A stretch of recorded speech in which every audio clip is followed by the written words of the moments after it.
السلام علیکم ورحمۃ اللہ وبرکاتہ۔ ناظرین محترم، انتہائی دکھ کے ساتھ یار یہ ویڈیو بنانی پڑ رہی ہے کہ نہ تو انہوں نے خود مدد کرنی ہوتی ہے اور نہ ہی کسی دوسرے کو کرنے دیتے ہیں۔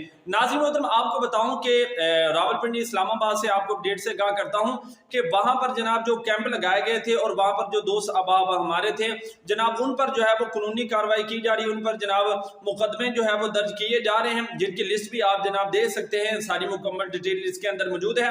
اور ناظرین محترم، آپ کو بتاؤں یہ تو یہاں کی بات رہے گی، اب میں آپ کو بتاتا ہوں کہ جو ہم نے وہاں پر سامان اکٹھا کیا تھا، جو ہمارے ٹرک تھے ناظرین محترم، وہ امداد لے کر جو ہے وہ مستحقین تک جو ہے وہ پہنچ رہے تھے، اور جناب اسلام آباد راولپنڈی کی جو پولیس نے انہوں نے جناب کیا کیا کہ وہ ٹرک روک لیے، ان کا چلان کاٹ دیا، سارا کچھ کر دیا۔ لیکن ناظرین محترم، چلان کاٹ دیے، چلو وہ تو بات ماننے کے اندر آتی ہے، لیکن ٹرکوں کو جناب اتنی دیر روکے رکھنا اور جناب مستحقین تک وہ امداد نہ پہنچانے دینا، یہ کس جگہ کا جناب قانون ہے؟ لوگ بھوکے پیاسے مر رہے ہیں اور جناب ان کو اپنی پڑی ہوئی ہے، نہ خود کچھ کرنے دیتے ہیں اور نہ ہی جناب نہ خود کرتے ہیں، نہ لوگوں کو کچھ کرنے دیتے ہیں۔ ابھی آپ کے سامنے وہاں پر ایک دوست نے ویڈیو کلپ بھی جاری کیا، ابھی آپ کے سامنے رکھتے ہیں کہ تازہ ترین صورتحال جناب وہاں پر کیا ہے۔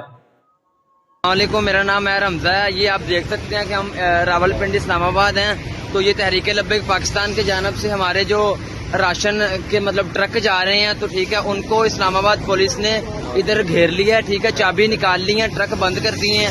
یہ ایک امداد لے کے جا رہے ہیں جو ڈوبتی بلکتی سسکتی عوام کو بچانے کے لیے۔ یہ کون سا طریقہ ہے کہ ان کو رستے میں روک لیا جائے، ان کا چلان کاٹا جائے، اوپر سے ان کے ساتھ بدتمیزی کی جائے؟